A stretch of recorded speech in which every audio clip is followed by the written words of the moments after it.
በስመ አብ ወወልድ ወመንፈስ ቅዱስ አሐዱ አምላክ። አቤቱ ጌታችን አምላካችን ንጉሳችን ብርሃናችን እረኛችን ተቀዳሚ ተከታይ የሌለ የአብ ባህሪ ልጅ ኢየሱስ ክርስቶስ ሆይ ክብርና ምስጋና አምልኮትና ውዳሴ ላንተ ለባህሪ አባት ለአብ ለባህሪ ሕይወት ለመንፈስ ቅዱስ አስቀድመን እናቀርባለን። ክቡራን ሊቃውንተ ቤተ ክርስቲያን ከወንጌል ልሳነ ጳውሎስ ክቡራን መምህራን በአውደ ምሕረት ላይ ያላችሁ ክቡር መላከ ስብሐት ቀሲስ አሸናፊ ገብረ ማርያም፣ የተወደዳችሁ የተከበራችሁ የክርስቶስ ቤተሰቦች በትንሣኤው ሰላምታ ክርስቶስ ተንሥአ እሙታን አሰሮ ለሰይጣን ሰላም ኮነ። ልዑል እግዚአብሔር ሁላችንንም በሕይወትና በሰላም ጠብቆ ለብርሃነ ዕርገቱ አድርሶናልና ክብር ምስጋና አምልኮትና ውዳሴ ለስሙ ይሁን።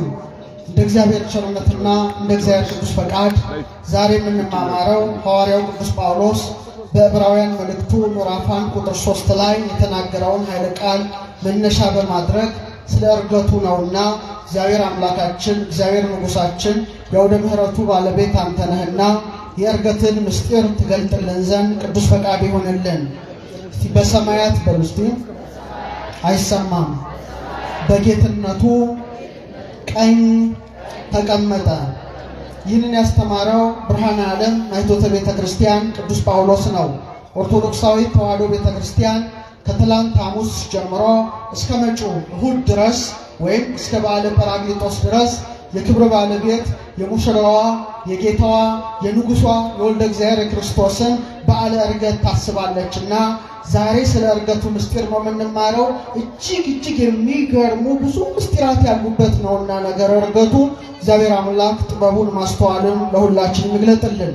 እንግዲህ የጌታ የዕርገቱን ነገር ነቢያት መንፈስ ቅዱስ ገልጦላቸው የረቀቀው ጎልቶላቸው የራቀው ቀርቦላቸው አስቀድመው ትንቢት ይናገሩ ነበረ።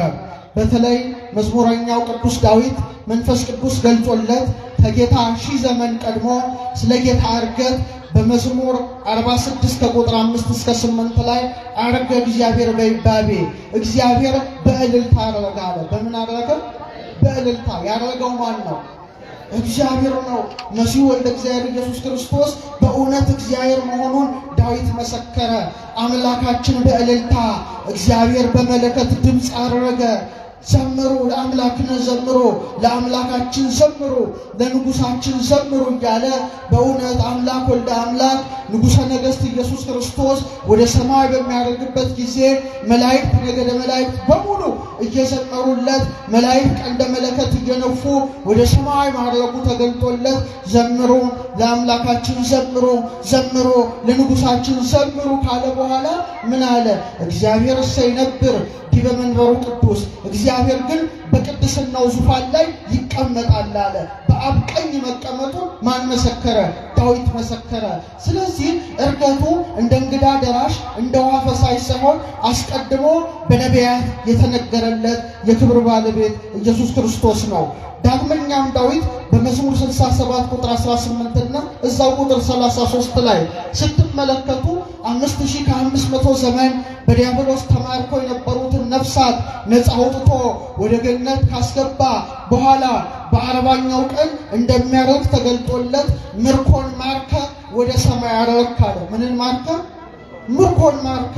ዲያብሎስ 5500 ዘመን የማረካቸውን ነፍሳት የወሰዳቸውን ነፍሳት ከሱ ማርኮ ሊቃነ አጋንንትን ሰራዊት አጋንንትን ድል ነስቶ የኔና የናንተ ጌታ የኔና የናንተ አምላክ ኢየሱስ ክርስቶስ ወደ ሰማይ ማረጉ ተገልጦለት ምርኮን ማርከ ወደ ሰማይ አረክ ካለ በኋላ ስጦታዎችን ለሰዎች ሰጠ አለ። ለምን ሰጠ? ለሐዋርያት አባቶቻችን ባረገ በ10ኛው ቀን መንፈስ ቅዱስን ልኮ ጸጋውን አልብሷቸዋልና ስጦታዎችን ለሰው ሰጠ ካለ በኋላ ጌታ የሚያደርገው በምስራቅ በደብረ ዘይት በተለይ ቢታንያ በምትባለው በደብረ ዘይት ግርጌ በምስራቅ አቅጣጫ ነውና ምን አለ ዳዊት? በምስራቅ በኩል ወደ ሰማየ ሰማያት ላደረገ ለእግዚአብሔር ዘምሮ አለ። ለማን ዘምሮ? ኢየሱስ ክርስቶስ ማን ነው? እግዚአብሔር ነው። ይህን ያስተማረ ማን ነው? ዳዊት ነው።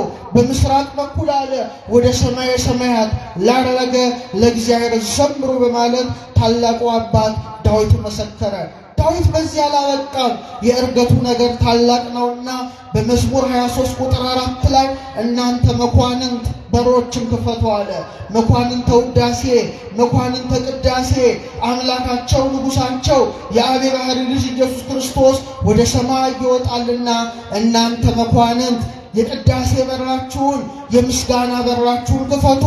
ከጥንት ጀምሮ ያሉት በሮች ይከፈቱ፣ የክብር ንጉሥ ይግባ አለ። የክብር ንጉሥ ማን ነው? ኢየሱስ ክርስቶስ ነው። ስለዚህ በእውነት ዳዊት ያለው ሊደርስ ሊፈጸም ኢዮር ላይ ያለው ኪሩቤልን የሚመራው ነገደ ኪሩብ ከሰራዊቱ ጋራ፣ ሱራፌልን የሚመራው ሱራፊ ከሰራዊቱ ጋራ፣ ኃይላትን የሚመራው ቅዱስ ሚካኤል ከሰራዊቱ ጋራ፣ ራማ በተባለችው ሰማይ የሚኖረው ነገደ አርባብን የሚመራው ገብርኤል፣ ነገደ መናብርትን የሚመራው ሩፋኤል፣ ነገደ ስልጣናትን የሚመራው ሱሪያል ከሰራዊቱ ጋራ፣ ኤረር ያለው ነገደ ሊቃናትን የሚመራው ሰዳኬል፣ ነገደ መኳንንትን የሚመራው ሰላቴል፣ ነገደ መላእክትን የሚመራው አናንኤል፣ መኳንንተ ውዳሴ፣ መኳንንተ ቅዳሴ ባሮቹን ይግቡ።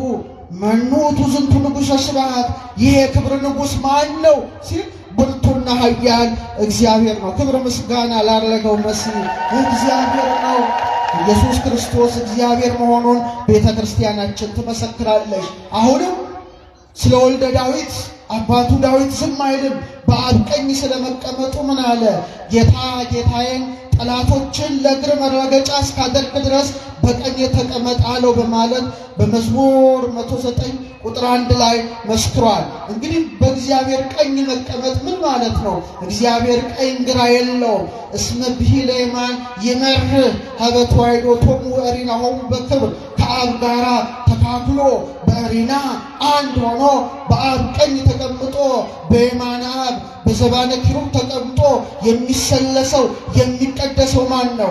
የአብ የባሕርይ ልጅ ኢየሱስ ክርስቶስ ነውና ነቢያት አስቀድመው እንዲህ አድርገው የእርገቱን ቦታ አቅጣጫውን ያደረገው ማን እንደሆነ ጭምር የሰበኩለት የኔና የናንተ ጌታ ሞትን ድል አድርጎ በተነሳ በ40ኛው ቀን ወደ ሰማይ አረገ። ክብር ለሱ ይሁን፣ ክብር ለሱ ይሁን። እሱም ደጋግሞ ስለ እርገቱ ይነግራቸው ነበረ። በተለይ በዮሐንስ ወንጌል ምዕራፍ 6 ቁጥር 62 ላይ ምን አለ? እንግዲህ የሰው ልጅ አስቀድሞ ወደ ነበረበት ሲወጣ ብታይ እንዴት ይሆናል ይላቸዋል። አስቀድሞ ምን ወዳለበት?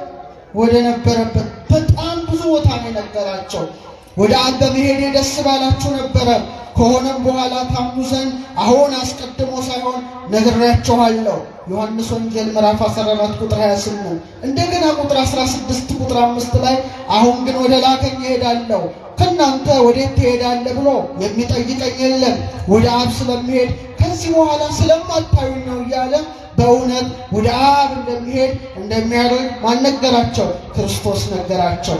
ሞትን ድል አድርጎ ከተነሳ በኋላ ማርያምን ምንድን ነው ያላት? ማርያም መግደላዊትን ገና ወደ አባቴ አላረኩምና ምን አትበይ አትንኪኝ ይላታል። ስለዚህ እንዲህ እያደረገ ራሱ ባለቤቱ ኢየሱስ ክርስቶስ ስለ እርገቱ እየነገራቸው በእውነት ሞትን ድል አድርጎ ከተነሳ በኋላ ስንት ቀናት ከነሱ ጋር ቆየ?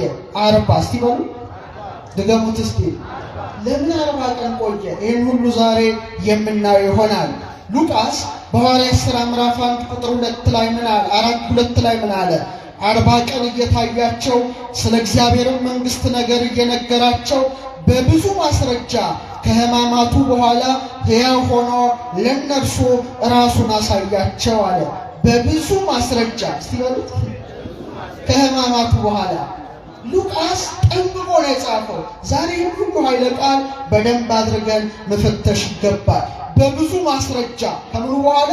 ከሕማማቱ በኋላ። ይሄ ቃል ትልቅ ቃል ነው፣ ቅዱስ ቃል ነው። ጌታችን የተነሳው በረቂቅ መንፈስ አይደለም፣ ወይም ደግሞ ሥጋን ጥሎ መለኮት ብቻ አይደለም፣ ምትሃት አይደለም። በእውነት ትንሣኤው ምንድን ነው? አማናዊ ትንሣኤ ስለሆነ በብዙ ማስረጃ አለ። በምን ማስረጃ? በብዙ ማስረጃ። ለምሳሌ ከተነሳ በኋላ አብሯቸው ይበላል፣ ይጠጣል፣ ቁስሉን ያሳያቸዋል፣ ችንካሩን ያሳያቸዋል። ለቶማስ ደግሞ ጣትህን አምጣ ዳሰኝ ይለዋል። በባህር ዳርቻ ይታያቸዋል። በመንገድ ላይ ለኤማሁስ ወደ ፍኖተ ኤማሁስ በኤማሁስ መንገድ ላይ ለሁለቱ ይታያቸዋል። በተለያየ ጊዜ ይታያቸዋል። በዚህ ሁሉ ምን ይሰጣቸው ነበረ? ማስረጃ ይሰጣቸው ነበረ። ሉቃስ ከሕማማቱ በኋላ ብሎ የጻፈው ያ የታመመው፣ የተገረፈው፣ የደማው፣ የቆሰለው፣ የተቀበረው አካሉ ራሱ በክብር ተነስቷልና በብዙ ማስረጃ ከሕማማቱ በኋላ በማለት በእውነት ወንጌላዊ ሉቃስ ጽፎልናል። ስንት ቀን እየታያቸው አለ? 40 ቀን። እስቲ በሉ መታየት ነው። ድሮ ከዋለበት ይውላሉ፣ ካደረበት ያድራሉ፣ አይለዩትም። አሁን ግን መታየት ነው። የሽግግር ወቅት ነው። ሰማያዊ ምስጢር ነው ከትንሣኤ በኋላ ያለ። ስለዚህ ሲፈቅድ ይገለጥላቸዋል፣ ደግሞ ከተገለጠ በኋላ ይሰወራቸዋል። ስለዚህ አብሯቸው ስለማይውል ስለማያድር እየታያቸው ብሎ ሉቃስ ጠንቀቅ አድርጎ ጽፎልናል። እና ስለ እግዚአብሔር መንግሥት ነገር እየነገራቸዋል። ስለምን ነገር በቃ ከትንሣኤ በኋላ ስለ አይሁድ አልነገራቸው፣ ስለ ምድራዊ ፖለቲካ አልነገራቸው። ስለ ማን የነገራቸው? ስለ እግዚአብሔር መንግሥት። የእግዚአብሔር መንግሥት የተባለው ምንድን ነው? የቤተ ክርስቲያን ምስጢር ነው። ምክንያቱም ሰማያዊ መንግሥቱ የሚገለጠው የት ነው? ቤተ ክርስቲያን ነው። ይህ ማለት መጽሐፈ ኪዳንን አስተማራቸው ማለት ነው። እስቲ በሉ ድገሙት እስቲ። ስለ እግዚአብሔር መንግሥት ማለት ምን ማለት ነው? ስለ ምስጢራተ ቤተ ክርስቲያን፣ ስለ ቅዱስ ሥጋው ስለ ክቡር ደሙ በ40 ቀን በ80 ቀን ስለሚሰጠው ልጅነት፣ ይሄን ሁሉ ነገር በብዙ ማስረጃ እያስተማረ በጣም የሚገርማችሁና በጣም የሚደንቃችሁ ጌታችን ሞትን ድል አድርጎ ከተነሳ በኋላ 40 ቀናት ያስተማረውን ትምህርት ጠንቅቃ የያዘች የኢትዮጵያ ኦርቶዶክስ ተዋሕዶ ቤተክርስቲያን ናት። መጽሐፈ ኪዳንን የያዘች። ሌላው ዓለም አጥቶታል። እንዴት እንዳጣው ግራ ያጋባል። ጌታችን ግን ከተነሳ በኋላ መጽሐፈ ኪዳን ማለት ትልቅ መጽሐፍ ነው። እናንተ የምታውቁት እነዚህ 7ቱ ኪዳናትን ነው። ለምሳሌ ትምህርተ ኅቡዓት የሚባል የኪዳን ክፍል አለ። 9ኙ ኪዳናት አሉ። በቅድሳት ዲያቆኑ ሲያነብ ትሰማላችሁ። እግዚአብሔር ዘብርሃናት አዲስ አማኝ ሲመጣ የሚጠመቅበት፣ በሰማይ ያሉ ዲያቆኑ ቅዳሴ ላይ የሚናገረው ቅዳሴ እግዚእን ታውቃላችሁ። ሥጋውን ተቀብላችሁ ወደ ደሙ ስትመለሱ ቅዱስ ስሉስ። ይሄ ሁሉ ጌታ ካስተማረ የተውጣጣ ነው እንጂ ትልቅ መጽሐፍ ነው። ለዚህ ነው ዛሬ ዩቲዩብ ላይ ብትመለከቱ በጣም ታዋቂ የፊልም አክተሮች የጌታን የስቅለቱን ፊልም ሰርተዋል። ለምሳሌ ሚል ጊብሰን የሚባል አንድ የሆሊውድ አክተር ዳይሬክት ያደረገው ብዙዎቻችን አይተነው ሊሆን ይችላል። ዘ ፓሽን ኦፍ ክራይስት የክርስቶስ ሕማማት የሚል ፊልም አለ።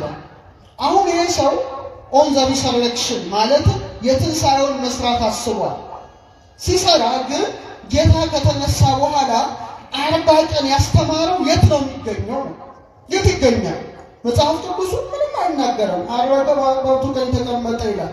ሉቃስ ደግሞ በብዙ ማስረጃ በብዙ ማስረጃ መሲህ ክርስቶስ ያስተማረውን ትምህርት መጽሐፈ ኪዳን ብላ የያዘችው እቺ ታላቅ ቤተ ክርስቲያን ስለሆነች ለጌታ ትንሣኤ ፊልም ከተሰራ ምንጩ ለኢትዮጵያ ኦርቶዶክስ ተዋሕዶ ቤተ ክርስቲያን ብቻ በመሆኗ ዘኢትዮፒክ ባይብል የኢትዮጵያው መጽሐፍ ቅዱስ ተብሎ ዛሬ ፈረንጆችን ዩቲዩብ ጭምር ዛሬ ለምሳሌ የአርቲፊሻል ኢንተለጀንስ ጊዜ ነው አይደል? ኤአይ ታውቃላችሁ አይደል? ላብራራላችሁ አልችልም። ጊዜው በጣም ፈጥኗል እና ትልቁ ኤአይ ግሮክ ኤአይ ይባላል። የዓለም ትልቁ ባለሀብት ማን ነው? ኤለን መስክ ነው አይደል? ቴክኖሎጂውን የሚመራ ነው። ይሄ ሰው የሰራው በብዙ ቢሊዮን ዶላር ያበለጸገው ሰው ሰራሽ አስተውሎት የሚባል አለ፣ መረጃ የሚሰጥ።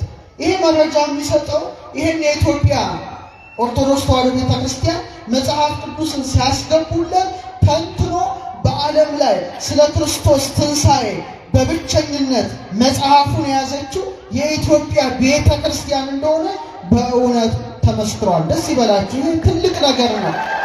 እንደ ቤተ ክርስቲያን ቀላል አይደለም። ዓለምን ያነጋገረ ዜና ነው። ስለዚህ በብዙ ማስረጃ መጽሐፈ ኪዳንን አስተምሯል። የሚገርማችሁ አንዱ ትልቁ መጽሐፈ ኪዳን ስለ ጥጦስ ይናገራል፣ ስለ ሐሳዊ መሲህ ይናገራል፣ ስለ ምጽአት ይናገራል። አንዱ ደግሞ እንደ አንቀጽ በእንተ ስርዓትን ያስተምራል። ስለዚህ የክብር ጌታ ንጉሠ ነገሥት ኢየሱስ ክርስቶስ በእውነት የትንሣኤውን እውነት ያረጋገጠበት፣ የሐዋርያትን ፍርሃት ያስወገደበት፣ የቤተ ክርስቲያንን ስርዓት የተከለበትን 40 ቀናት ሙሉ ሐዋርያትን ሲያስተምር ቆየ። ስንት ቀናት? ለምን 50 ቀን አላስተማረም? ለምን 30 ቀን አላስተማረም? ለምን 40 ቀን መረጠ? ይህ ትልቅ ምስጢር ነው፣ በከንቱ አይደለም። የመጀመሪያው አባት የሰው ልጆች ማን ነው? አዳም ነው። አዳም በተፈጠረ በ40ኛው ቀን ወዴት ገባ? ኩፋሌ ስታነቡ ወደ ኤዶም ገነት ገባ። ማን? አዳም። የእግዚአብሔር ብረት ወዳለበት የብርሃን ቦታ ወደ ሆነው የክብር መኖሪያ ወደ ሆነው የሕይወት ዛፍ ወደ ተተከለበት ወደ ኤዶም ገነት ገባ። ሁለተኛው አዳም ማለት ነው ኢየሱስ ክርስቶስ ነው። ጳውሎስ ምን አለ? የመጀመሪያው ሰው አዳም ሕያው ነፍስ ሆነ፣ ኋለኛው አዳም ሕይወትን የሚሰጥ መንፈስ ሆነ። አንደኛ ቆሮንቶስ 15:45። ስለዚህ ልክ የመጀመሪያው አዳም ተፈጠረና ምን ተሰጠው? የሕይወት እስትንፋስ ተብሎ ተሰጠው። አስተውሉ። ከዛ እግዚአብሔር ምን ጣለበት? እንቅልፍ። ከዛ ከጎኑ አንድ አጥንት ወሰደና ማንን ፈጠረ? አዳም ተኝቶ ሳለ ሙሽራው ሔዋን ከጎኑ ተገኘች። ሙሽራው ሔዋን ከጎኑ ተገኘች። ከዛ በ40ኛው ቀን ወዴት ገባ? እየተመሰገነ በብርሃን ሰረገላ ላይ መላእክት አስቀምጠው ወደ ኤዶም ገነት ተሸጋገረ። ወደ ክርስቶስ ነው። ሁለተኛው አዳም የተባለው ኢየሱስ ክርስቶስን በመስቀል ላይ ተኝቶ ማለትም ቅድስት ነፍሱን ከስጋው ለይቶ ሳለ አንድ ወታደር ቀኝ ጎኑን በጦር በወጋው ጊዜ ምን ፈሰሰ? ደምና ውሃ ፈሰሰ። ውሃው ምንድነው? ምስጢረ ጥምቀት ነው። ደሙ ምንድነው? ምስጢረ ቁርባን ነው። ማን ተገኘች? ሙሽራው ቤተ ክርስቲያን ተገኘች ማለት ነው። ይሰማችሁ? የመጀመሪያው አዳም ተኝቶ ሳለ ሙሽራው ሔዋን እንደተገኘች፣ ሁለተኛው አዳም ክርስቶስ በመስቀል ላይ ነፍሱን ከቅድስት ስጋው ለይቶ ሳለ ሙሽራው ቤተ ክርስቲያን ከምኑ ተገኘች? ከጎኑ ተገኘች። ቤተ ክርስቲያንን በደሙ በትንሣኤው መስርቶ ሁለተኛው አዳም ደግሞ በ40ኛው ቀን ወደ ሰማየ ሰማያት አረገ። ደስ ይበላችሁ። የመጀመሪያው አዳም በ40 ቀኑ ምድራዊት ርስቱ ገነት ገባ። የኔና የናንተ ጌታ ዳግማዊ አዳም ኢየሱስ ክርስቶስ ግን ውሳጤ መንጦላዕት ገባ። ሰማየ ሰማያት ሄደ፣ በአባቱ በአብ ቀኝ ተቀመጠ። ክብር ምስጋና ለነሱ ነው። 40 ቀን ይህ ብቻ አይደለም። ሁለተኛውና ታላቁ ምስጢር እያንዳንዱን ጽንስ ክሶለታል በእርገቱ። ለምሳሌ ዛሬ ሰዎች ሲጸነሱ ልክ በ40ኛው ቀን የሚፈጠር ነገር አለ። ተስዕሎተ መልክዕ ይባላል። እስቲ በሉ ምን ማለት ነው? ከእንቁላል ከደም ጋር ሲገናኝ ውሃ ነው፣ ፈሳሽ ነው። በኋላ ግን ቅርጽ እየሰራ ይሄዳል፣ ቅርጽ እየሰራ ይሄዳል። ልክ በ40 ቀኑ በመሳሪያ ብትመለከቱት የሰው ቅርጽ ይይዛል። የሰው ቅርጽ ቢሰራ የሚከብርበት፣ ባይሰራ የሚለይበት፣ በጎ ቢሰራ የሚጸድቅበት፣ ክፉ ቢሰራ የሚኮነንበት ሕዋሳቱ ይቀረጻል። ስለዚህ ታላቁ አባት ቅዱስ ያዕቆብ ዘስሩግ በጣም የሚያስደንቅ ነገር ይላል። ጽንስ በ40 ቀኑ አለ እንደሚቀረጽ በእመን በጅማት እንደሚሰናሰል እሱም አለ 40 ቀን ሙሉ ሐዋርያትን በእምነት እየቀረጻቸው ኖራለ። በምን እየቀረጻቸው? በእምነት ስለ እግዚአብሔር መንግሥት እየነገራቸው ቆይቷል። ለዚህ ነው ቤተ ክርስቲያናችን ዛሬ ውርጃን አጥብቃ የምትኮንነው። ኢየሱስ ክርስቶስ በ40ኛው ቀን አድርጎ ለ40 ቀኑ ጽንስ ጭምር ምን ብሎለታል? ክሷል። እስቲ በሉ። ስለዚህ ውርጃ ያደረጋችሁ ሰዎች ንስሐ መግባት ያስፈልጋቸው። በጣም የሚያሳዝነው ትንሽ ጨመር ላድርግ እዚህ ላይ ትልቁና ዘግናኝ ውልቂት ሁለተኛው የዓለም ጦርነት ነው። ወደ 50 ሚሊዮን 60 ሚሊዮን ሰዎች አልቀዋል። ዛሬ ግን ክርስቶስ የካሰላቸው ሕፃናት በማህፀን ቢያንስ በየዓመቱ ወደ 50 ሚሊዮን ሕፃናት ይሞታሉ። ታውቃላችሁ? እስካሁን 1 ቢሊዮን የሚጠጉ ሕፃናት በውርጃ መልክ ሕይወታቸው አልፏል። ማን የካሰላቸው? ክርስቶስ የካሰላቸው። ሰውን ለማደንዘዝ የተቀመጡ የሕክምናውንም ምስጢር የማያውቁ ሰዎች ኧረ ደም ናቸው ይላሉ። እኛ ግን ደም አይደሉም፣ ሰው ናቸው። ምኖች ናቸው? የ40 ቀኑም ጽንስ የ40 ዓመቱም ሰው እኩል ነው። ለምሳሌ ስንት ክሮሞዞም አለ? ተናገሩ ጀዛችሁ። 46 አይደል? 46 ክሮሞዞሞች አሉ። ከአባት 23 ከእናት 23 ጽንሱ 46። የዕለቱን ጽንስ 46 ክሮሞዞም አለ። አንተም እኔም 46 ክሮሞዞም አለ። ሰው ነው አይደለም? ሰው ነው። እንደውም በአልትራሳውንድ ብትመለከቱ ልክ የመጀመሪያው ሳምንት ላይ ጽንሱ በጣም ይገርማችሁ፣ በመጀመሪያው ሳምንት ትክክለኛ ቦታውን ይይዛል። የጽንሱ የልብ ትርታት መሰማት ይጀምራል። ደም ሁሉም በሰውነት ውስጥ ይዘዋወራል። ይህ በስንተኛው ወር ነው? ገና በመጀመሪያው ወር ነው። ልክ ሁለተኛው ወር ላይ ሲደርስ 40 ቀኑ ላይ ማለት ነው። ስንት ቀኑ ላይ? አቤት ጌታችን! በ40 ቀኑ እንዳለቀ ጽንሱ ልክ በ40 ቀኑ አንጎላችን ወይም የሕፃኑ አንጎል ኤሌክትሮኢንሴፋኖግራም በሚባል መሳሪያ ሊለካ የሚችል ንዝረት ይፈጥራል። መለካት ትችላለህ። የ40 ቀን ጽንስ ምኑ? የአንጎሉን ሞገድ ኤሌክትሮኢንሴፋኖግራም። ታዲያ አፍንጫው፣ አይኑ፣ ጆሮ፣ እግሩ፣ ጣቱ ሁሉ መታየት ይጀምራል። በስንተኛው ወር? የ2 ወር ጽንስ የራሱ የሆነ አሻራ እንዳለው ታውቃላችሁ? ወንጀል ቢሰራ ይያዝ ነበረ፣ ግን አይሰራም። ማህፀን ውስጥ ነው። በጣም ይገርማል። ምላሱን መንካት ይችላል። የ2 ወር ጽንስ 3ኛው ወር ላይማ ስትሄዱ መዋጥ ይችላል፣ መንቀሳቀስ ይችላል፣ እጁን መጥባት ይችላል፣ አሚኒዮቲክ ፈሳሽ እየጠጣ ሽንቱንም መሽናት ይችላል። አካላዊ ህመም ይሰማዋል። 4ኛው ወር አካባቢ ብትሄዱ ክብደቱ 6 እጥፍ ያድጋል። ፈጣን እድገት ነው። እስከ 10 ኢንች እድገት ያሳያል። የእናቱን ድምፅ ለይቶ ያውቃል። ምን ውስጥ ሆኖ? እናቶች ልጆቻችሁን ታጫውታላችሁ? እናንተ ወልዳችሁም አታጫውቱት። አሁን እስቲ አንድ ጥያቄ ልጠይቃችሁ። እስቲ ሕፃናት ነጭ ወረቀቶች ናቸው አይደሉም? እስቲ ናቸው የምትሏቸው ነው። ማነው ግን የሚያስተማራችሁ? ታውቃላችሁ? ዝም በገገማ ነው አይደል? ሕፃናት ነጭ ወረቀቶች ናቸው የሚል አንድ ፈላስፋ፣ እንግሊዛዊ ፈላስፋ ነው እና ጆን ሎክ ይባላል። ዲቨሎፕመንታል ሳይኮሎጂ የሚባል ትምህርት አለ። ኮርሱን ወስጄው ነበር እና እዛ ላይ ታቡላ ራስ የሚባል ፍልስፍና አለው። ነጭ ወረቀት ማለት ነጭ ነጠላ ብላችሁ አስቡት። ነጠላ ላይ ነጭ ነጠላ ሆኖ ነጭ ነው አይደል? ባዶ ነው አይደል? ቀለም አለው ብሎ ነጭ ነው።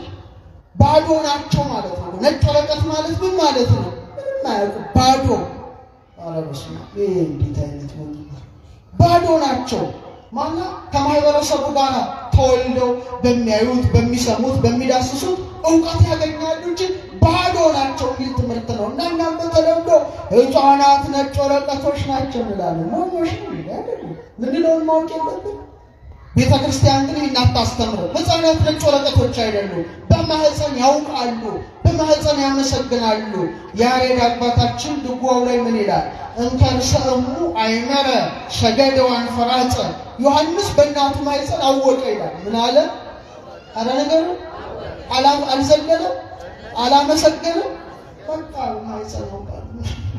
እና አጫውቱ እሺ፣ ልጆቻችሁ ይሰሟችኋል። ዛሬ አንድ ትልቅ ሳይንቲስት ታው ነበረ፣ ፊቶሎጂስት ነው። ብዙ ዓመት የማህፀን ስፔሻሊስት ሆኖ ሰርቷል። እና አንድ ቀን ሲነግረኝ ጀርመን ወላጆችን ሰብስበው ጽንሱን እንዲያጫውቱ አደረጉ። ለምሳሌ እናቶች የጸነሱ ሴቶች ናቸውና ድምፅ ስለሚሰሙ ጽንሶች፣ ለምሳሌ ሴት የጸነሳችሁ ከሆነች ሚሚዬ ደህና ነሽ ወይ? እንደምን ነሽ? መቼ ነው የምትወለጂው? እኔና አባትሽ ናፍቀንሻል። በልብ ትርታዬ ልክ እወድሻለሁ፣ በምጠጣው ልክ ደስ ምናምን ሲሉ ሕፃናቱ ብድግ ይላሉ። ልክ ሰዓቷን ጠብቀው በገና ሲደረደርላቸው ጥሩ ድምፅ ሲሰሙ ብድግ አልትራሳውንድ ያያቸዋል። ይሰማችሁ ነው እግዚአብሔር እንደሰማ። ለምን ጸነስኩ እያለች ልትበሳጭ ከሆነች ደግሞ ይሰማዋል፣ በልቧ ምት ይሰማዋል። ጽንሱ ይጨነቃል። ካደገ በኋላ ከሰው የማይገናኝ ብቸኛ ሕፃን ይሆናል። ይሰማችሁ እግዚአብሔር እንደሰማ። ታዲያ ጌታችን ንጉሳችን ብርሃናችን ይሄንን ሁሉ ነው ያደረገው። በ5 ወርማ ከፈለጋችሁ ቆዳቸው፣ ጠጉራቸው፣ ጥፍራቸው ያድጋል፣ ህልም ማለም ይችላሉ ይላል ሳይንስ። ትዝ ይላችኋል ማህፀን ውስጥ ሆናችሁ ያያችሁትን ራፒዳይ ሙቭመንት ላይ ተወጥሽ እሱ ውስጥ አንገባ ብቻ ያዕቆብ ዘስሩግ ምን ይላል? ጽንስ አለ በ40 ቀኑ በማህፀን ውስጥ ሙሉ ቅርጽ እንደሚይዝ አለ።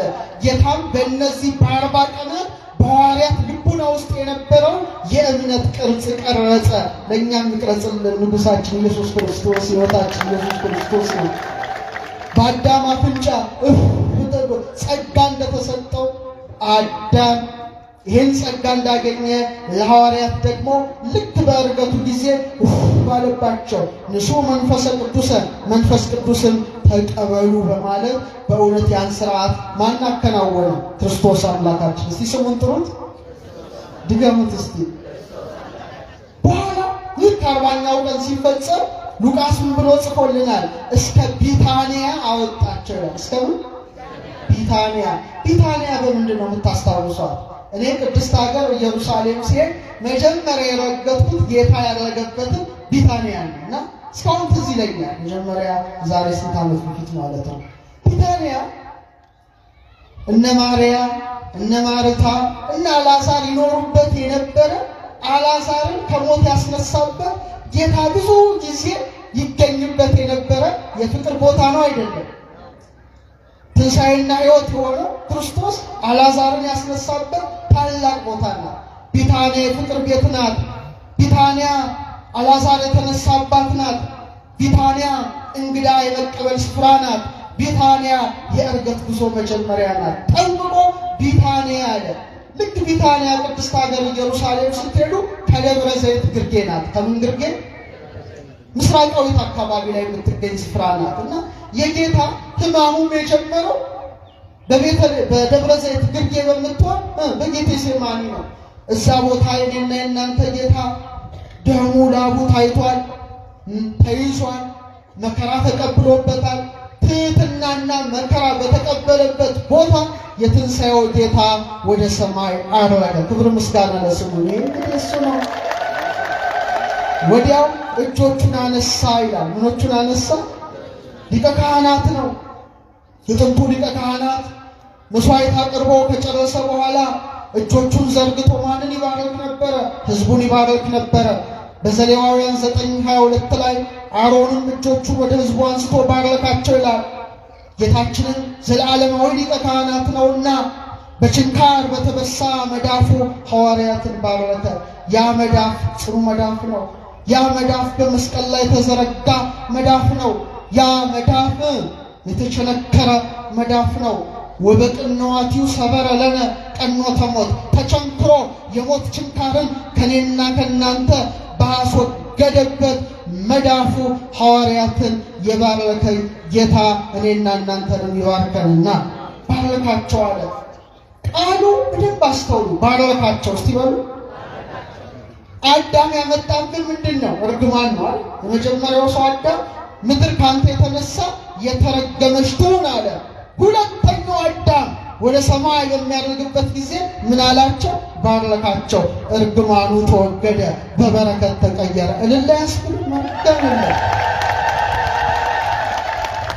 የሰው ልጅ ተፈጥሮ በእርግማን ምክንያት እንደወደቀ መሲህ ክርስቶስ ደግሞ በበረከት መለሰው። እርግማኑን በዕርገቱ በበረከት የለወጠ የኔና የናንተ ጌታ ኢየሱስ ክርስቶስ ነው። ሲባረካቸውም ወደ ሰማይ አረገ ይላል። ምን እያለ? እየባረካቸው። እስቲ በሉ ሲባረካቸውም በሉ ከነርሱ ተለይቶ ወደ ሰማይ አረገ። ሉቃስ 4:50 ባርኮ አልጨረሰም። እየባረካቸው ነው ወደ ላይ ያወጣው ማለት በረከቱ ይቀጥላል ማለት ነው። ባርኮ አልጨረሰም። እየባረካቸው መሄዱ ምንድን ነው? እስከ ዕለተ ምጽአት ድረስ የእሱ በረከት በምእመናን ላይ የእሱ በረከት በቤተ ክርስቲያን ላይ ጸንቶ ይኖራል እንጂ የተቋረጠ በረከት የተሰጋ ጸጋ አይደለም። ደስ ይበላችሁ። ያ ጸጋ ያ በረከት በእኔና በእናንተ ላይ አለ። በኢየሩሳሌም፣ በይሁዳ፣ በሰማርያ ሁሉ ምስክሬ ትሆናላችሁ ብሎ በእውነት ሀብተ ክህነትን ስልጣነ ክህነትን ከሰጠ በኋላ እነርሱ እያዩት ከፍ አለ። ደመናም ከዓይናቸው ሰውራ ተቀበለችው። አምላካችን አረጋ አምላካችን አረጋ። እነርሱ እያዩት አለ ሉቃስ። እስቲ እነርሱ እያዩት በሉስቱ ከፍ አለ። ሲነሳ አይተውታል? አላዩትም። መቃብር ክፈቱልኝ መግነዝ ፍቱልኝ ሳይል ተነስቷል። ሲያልቅ ግን የተለየ ነው። እያዩት ነው። ለምን? ከተነሳ በኋላ እየዳሰሱት የተገለጠላቸው በጥብርያዶስ በዝግ ቤት በደንብ አድርገው እሱ ጋር ሆነዋል። አሁን ግን እርገቱ ወደ ላይ ስለሆነ የዓይን ምስክር እንዲሆኑ ከትንሣኤው በተለየ መልኩ ሲያርግ ቀና ብለው እንዲያዩ ፈቅዶላቸዋል። ዮሐንስ አፈወርቅ ምን ይላል? የትንሣኤው መጀመሪያ እንዴት እንደተነሳ ማየት አላስፈለጋቸውም። ምክንያቱም ከተነሳ በኋላ ትንሣኤውን በተጨባጭ አረጋግጠዋል። እርገቱ ግን በዓይናቸው እንዲያዩት ተደረገ። ለምን? ካረገ በኋላ በአካል አያዩትም። እኔና ከእናንተ ጋር ናችሁ። ምትሃት ነው ብለው እንዳይጠራጠሩ ነው እንዲያዩት አደረገ። እንደ ኤልያስ በድንገት የተነጠቀ አይደለም። የኤልያስ ጌታ በመሆኑ በእውነት ደመናም ከዓይናቸው ሰውራ ተቀበለችው። አያችሁ? ምን ደመና? እስቲ በሉ። ደመና የእግዚአብሔር ምስጢር ነው። ሙሴ በሲና ተራራ ከእግዚአብሔር ጋር ሲገናኝ ምን ነበረ? ደመና ነበረ። የጌትነቱ መገለጫ ነው። ታቦር ተራራ ላይ ብሩህ ደመና ሸፈናቸው ይላል። ደመና የጌትነቱ መገለጫ ናት። ዛሬ በእርገቱ ደመናዋ የንጉሱን ክብር ገለጠች። በእውነት በሰማይ ደመና ወደ ላይ የወጣው ክርስቶስን ዳግመኛ በምን ይመለሳል? በሰማይ ደመና ይመለሳል። በእርገት ደመና ሰወረችው፣ በምጽአት ደግሞ ደመና ትገልጠዋለች። ለምን? የሰማይና የምድር ጌታ እሱ ማን ነው? ኢየሱስ ክርስቶስ ነው። በእርገቱ ሐዋርያት ብቻ ተመለከቱት፣ በምጽአት ግን የሁላችንም ዓይን ያየዋል።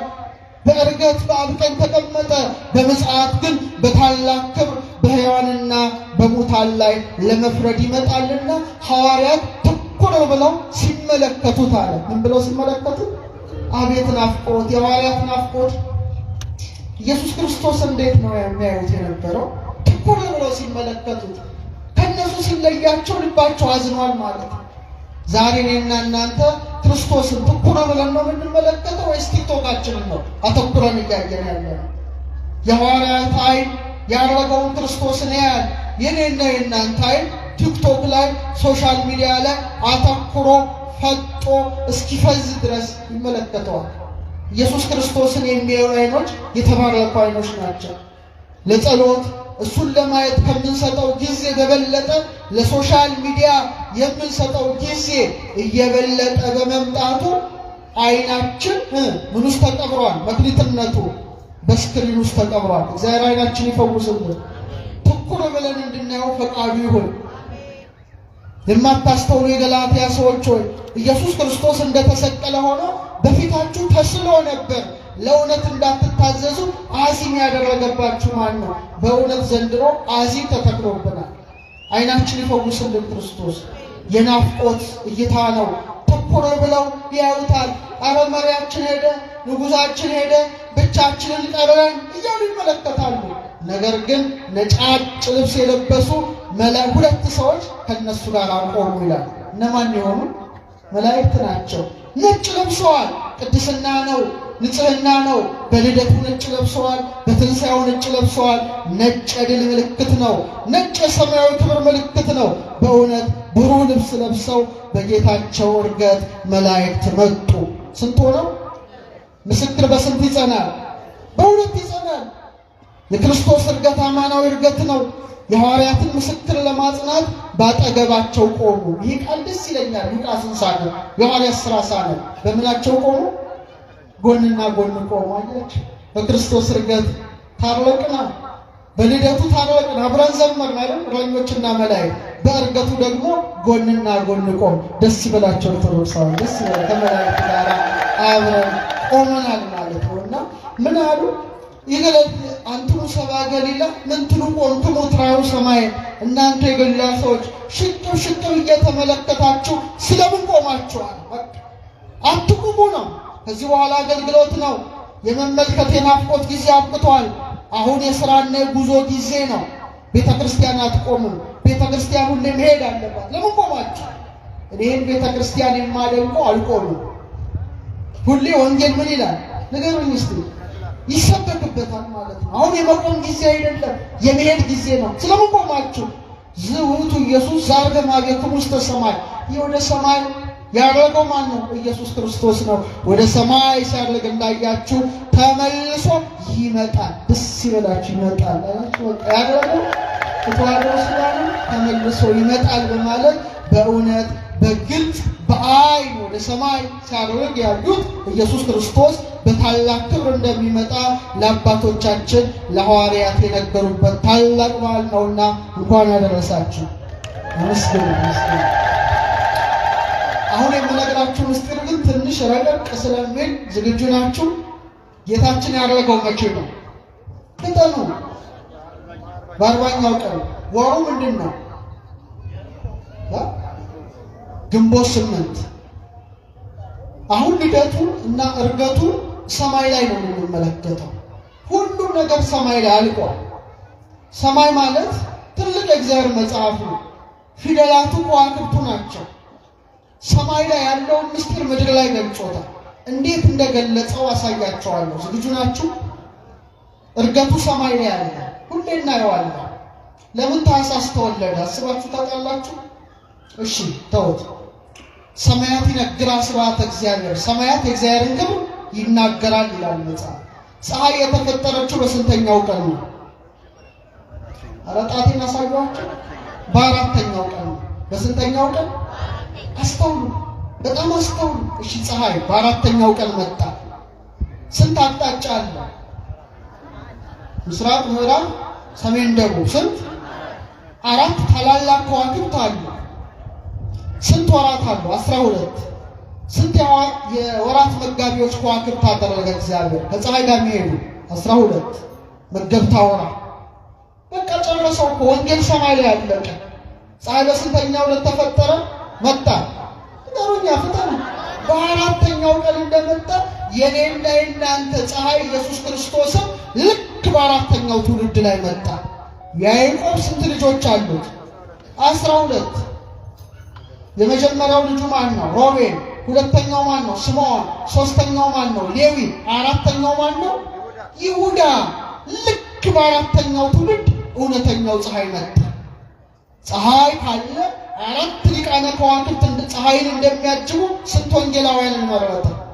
ማቴዎስ፣ ማርቆስ፣ ሉቃስ፣ ዮሐንስ። 12 ከዋክብት ፍኖተ ፀሐይ አለ። ኤክሊፕቲክ ይባላል። በአስትሮኖሚው ትምህርት ኤክሊፕቲክ ማለት ፀሐይ የምትጓዝበት መንገድ ነው። ፍኖተ ፀሐይ ይባላል ባቡሻ። 12ቱ ከዋክብት በዓመት ውስጥ ይከተላሉ ፀሐይ። የሰማችሁ? ስንት መንፈሳውያን ከዋክብት መረጠ እሱ? 12 ማናቸው? ሐዋርያት። ልክ እንደ 4 ወቅቶች 4 ወንጌላውያን፣ እንደ 12 ወሮች 12 ሐዋርያት መረጠ። አለቀ። በስንተኛው ወር ተወለደ? መስከረም፣ ጥቅምት፣ ህዳር፣ ታኅሳስ። ያስተዋላችሁ? በጣም ጥሩ፣ በጣም ጥሩ። ታኅሳስ ላይ የሚከሰት ነገር ምን አለ እስቲ ንገሩ። ሰማይ ላይ አይደለም የገና ጀንበር ቶሎ ይመሻል አይደል? በጣም ቶሎ ነው የሚመሻው። በጣም ቶሎ አውሮፓማ ቶሎ ነው የሚጨልመው። እኛ ጋር እንደውም እንትን ላይ ስላለ ነው ኢኩዌተር ላይ ስላለ እንጂ ሌላው ዓለም ቶሎ ይጨልማል። ኢየሩሳሌም ስትሄዱ ደግሞ ክረምት ነው የተወለደበት። በጣም ቀኑ የሚያጥርበት፣ ሌሊቱ የሚረስምበት፣ ቅስቃሴ በረዶ ባለበት ወቅት ነው ጌታ የተወለደው። ያደረገው ግን በተቃራኒ ነው። በደንብ አስተውሉ። አሁን አንድ ጥያቄ ልጠይቃችሁ። መብራት በደንብ የሚያበራው ከፍ ብሎ ሲሰቀል ነው ዝቅ ብሎ? ከፍ ሲል ብርሃን ይታያል፣ ዝቅ ሲል ትንሽ ነው። አያችሁ? ታኅሳስ በእኛ ትምህርት ርደተ ፀሐይ እንለዋለን። ፀሐይ ከመዋሯ ዝቅ ትላለች። ግን በወሰኔ ጀምሮ ግን ርደተ ፀሐይ ከፍ ብላ ታበራለች። ስለዚህ ቀኑ ይረዝማል አይደል? ታኅሳስ ላይ ቶሎ ነው የሚጨርሰው። ያዕቆብ ዘሥሩግ ምን ይላል? ተመልከት ይላል የሥነ ፍጥረት ጌታ። ፀሐይ ከምህዋሯ ዝቅ በምትልበት ወር እውነተኛው ፀሐይ ዝቅ ብሎ በከብቶች በረት ምን ሆነ? ተወለደ። ዛፎች ቅጠላቸውን በሚያረግፉበት ወቅት ማን ተወለደ? ክርስቶስ ተወለደ። ሁሉም ጸጋው ረግፎ በነበረበት ሰዓት የኔና የእናንተ ጌታ ዝቅ ብሎ ተወለደ። ዊንተር ሶልስቲስ ይባላል። ግንቦትና ሰኔ ላይ ግን ይለወጣል። ግንቦት ምን ይሆናል? ብርሃኑ እየጨመረ እየደመቀ ፀሐይም ከምህዋሯ ከፍ እንደምትል እውነተኛው ፀሐይ እየተመሰገነ ወደ ሰማይ አረገ። ክብር ምስጋና ለስሙ ይሁን። ስለዚህ ፀሐይ ዝቅ በምትልበት ወር መሲሁ ፀሐይ ክርስቶስ ተወለደ። ፀሐይ ከፍ በምትልበት ወር እርገቱን አደረገ። ይህን ምስጢር ማወቅ በጣም በጣም በጣም ያስፈልጋል። አሁን ጨለማ ተወግዷል፣ ቀኑ ረዝሟል። በክርስቶስ እርገት ጨለማው ዲያብሎስ ተሸንፏል። የኃጢአት ጨለማ ርቋል፣ የሞት ጥላ ተገፏል። ክብር ምስጋና ላደረገው ንጉሥ። ሌላው በጣም የሚያስደንቃችሁ ያረገበት ቀን መቼ ነው? ሰኞ ነው? እሑድ ነው? መቼ ነው? ሐሙስ ነው። ለምን ሐሙስ አደረገ? ዝም ብሎ ሐሙስ አላደረገም። ሐሙስ አምስተኛ ዕለት ነው። በስነ ፍጥረት ለመጀመሪያ ጊዜ የበረከት ቃል የተነገረው ሐሙስ ነው። በባህር ውስጥ የሚንቀሳቀሱ በልብ የሚሳቡ በእግር የሚሽከረከሩ በደመነፍስ ሕይወት ሕያዋን ሆነው ጸንተው የሚሮሩትን የባህር ፍጥረታትን ፈጥሮ ወደ ሰማይ የሚበሩ አዕዋፍን ፈጥሮ ምን አለ? ብዙ ተባዙ፣ የምድርን ውሃ ሙሉ፣ ወፎችም ይብረሩ ብሎ ባረከ። ምን አላቸው? ባረከ። ሐሙስ እንደባረከ የመብረቅ ጸጋን ለማን እንደሰጠ? ለአዕዋፍ እንደሰጠ በኃጢአት ምክንያት ክንፋችን ተሰብሮ መሬት ላይ የወደቀውን የሰው ልጅ ባህሪ ክርስቶስ የባህሪ አምላክ አድርጎ ከመለኮቱ ጋር አዋህዶ በተዋህደው ሥጋ ወደ ሰማየ ሰማያት አረገ። ለሐዋርያትም የበረከትን ቃል ሰጠ። ክብር ምስጋና ለስሙ። ይህ ትልቅ ነገር ነው። ለዚህ ነው ሐሙስ ምን ይላሉ ሊቃውንት? ደመነፍስ ከሌላት ባህር በደመነፍስ ሕይወት ሕያዋን የሆኑ ፍጥረታት ተገኙ ይላል። እኛስ ሐዋርያትስ ከጎኑ በፈሰሰው ውሃ ምን ያገኙ ናቸው? ልጅነትን የተቀበሉ። ለሐዋርያት አክናፈ ጸጋን ሰጠ። በረሩ፣ ብዙ ተባዙ እንዳለ ያ የበረከት ጸጋ እያደረገ የሰጠው ጸጋ እኔና እናንተን አብዝቶናል። ስለዚህ አባ ጊዮርጊስ እንዲህ አለ። እስቲ አብረን እንበለው። በጨርቅ በሉ እስቲ። አይሰማም። የጠቀለሉት ይህ ሥጋ በኪሩቤል ክንፎች ተጋረደ።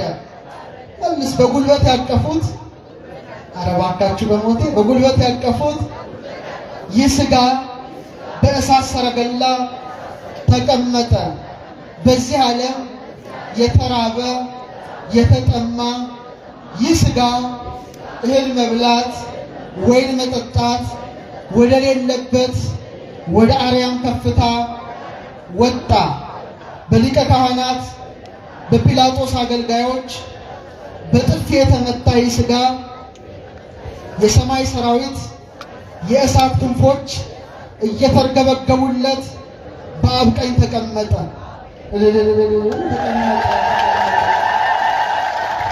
ሐሙስ ትዝ ይላችኋል። ምን አድርጓል ጌታ? የሐዋርያትን እግር አጥቧል። ፍቅርን አሳይቷቸዋል። ሥጋውን ደሙን አቀብሏቸዋል። ሐሙስ ተይዟል። በጥፊ ተመቷል። ግን የሚገርመው ሐሙስ የተያዘ መከራ የተቀበለ የትሕትናን ሥራ ያሳየው ራሱ ጌታ ሐሙስ ደግሞ በታላቅ ክብር ወደ ሰማይ አረገ። ክብር ምስጋና ለስሙ። ሕማሙን ከዕርገቱ ጋር። ሌላው ለሐዋርያት ጊዜ ሰጥቷቸዋል። ምን ሰጥቷቸዋል? ጊዜ ሰጣቸው። ጊዜው ምንድን ነው? የ10 ቀን ጊዜ ማለት ነው። ባረገ በ10ኛው ቀን ምንን ይሰጣል? መንፈስ ቅዱስን ይልካል። ምንን ይልካል? መንፈስ ቅዱስን ይልካል። እስቲ ያን ነገር እላያችን ላይ እንመልከተውና በሁለት ደቂቃ ትምህርት እንደምድም። በስንተኛው ቀን? ባረገ በ10ኛው ቀን። ስለዚህ ሲቆጠር 10 ቀን የሚሆነው ሐሙስ ቢያደርግ ነው። 10 ፍጹም ቁጥር ነው። 10 ምን ቁጥር ነው? ፍጹም ቁጥር ነው። ያደረገው 8ኛው ቀን ነው። ይህን ምስጢራዊ ባጭቶች 10 እና 8 ምንድን ነው ያገናኘው? 10 እና 8 እሺ ልንገራችሁ 10ኛው ትውልድ ማን ነው? ከአዳም ጀምሮ ኧረ እባክህ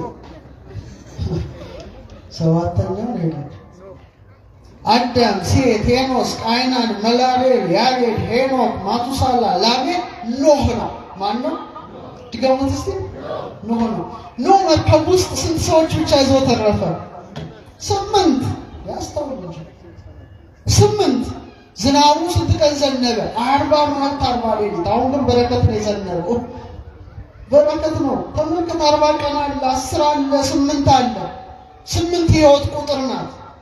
በ8ኛው ቀን ያደረገው በስንተኛው ቀን ነው? 8። ለምሳሌ ስንት ዕለታት አሉ? 7 ዕለታት ያዟቸው። ስንት መገብተ? 7 7 7 7 7 8 ግን 7 ሲደመር 1 ነው፣ ፕላስ 1 ነው። ሕይወት ቀመር ነው። 8ኛው ሺህ ሲባል ሰምታችኋል። ሕይወት ያለበት ዓለም ለማለት ነው። በምድር ላይ ረጅም ዕድሜ የኖረው ስንተኛው ሰው ነው? 8ኛው ትውልድ ማን ነው? ማቱሳላ። እስቲ በሉ 8 የሱ ቁጥር የሕይወት ቁጥር። ኖህ 8 ሆኖ ተረፈ። ምን ተባለ? ብዙ ተባዙ ምድርንም ምሏት ተባለ። አምላካችንን በረከትን የሰጠው በ8ኛው ቀን ለእኛም ሚስጥር። ለምሳሌ እንደገና 10 ትውልድ ስትቆጥሩ አብርሃም ይመጣል። በረከቱ ይደረብን። ከኖህ ደግሞ 10ኛ አብርሃምን ከከላውዲዮ ወደ ካራን፣ ከካራን ወደ ከነዓን ያመጣውና ምን አለው? በ8 ቀን ግዘር አለ። በስንተኛው ቀን ግዘር? አብርሃም ስንት ልጆች ወልዷል? 8 ልጆች ወልዷል። ከዚህ ያውጣ ወልደ አብርሃም፣ የአብርሃም ልጅ ተብሏል ጌታ። ወልደ ዳዊት ተብሏል። ዳዊትም ስንተኛ ልጅ ነው? 8ኛ ልጅ ነው።